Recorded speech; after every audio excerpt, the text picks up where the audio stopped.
Авторската интерпретация на Бюрхан Керим на Отказ от арабската нощ от Роланд Шимелт Фенинг бе категоричният избор на журито и му донесе голямата награда – плакет, грамота и възможността да развие и реализира своята идея в цялостен спектакъл през следващия театрален сезон на сцената на Русенския театър. Аз много исках да поставя този текст, обаче нямаше възможност по-рано и като видях, че много добре съвпада с темата, оказа се добра възможност да се включа за 5 дена, да репетирам това, което обичам, независимо дали е конкурс и дали накрая ще ме изберат. Аз много харесвам магическия реализъм и в този текст от един блок в Германия потеглят едни много интересни кошмари, с които отиваме към арабските приказки. И става много добра симбиоза.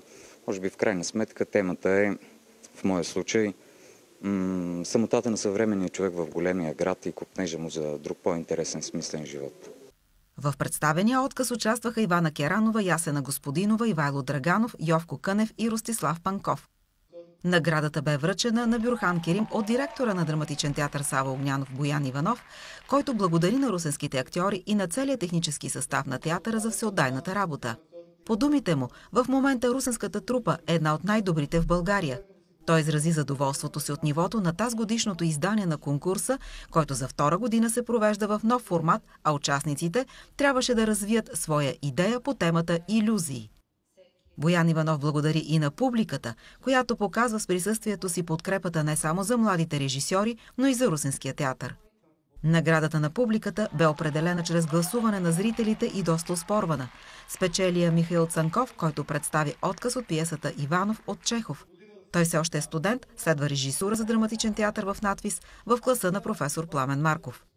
Деян Ангелов, който представи своя прочет на "Излезе ангел от мъглата" по текст на съвременния руски драматург Пьотър Гладилин, получи поощрителна награда от актьора Крум Берков.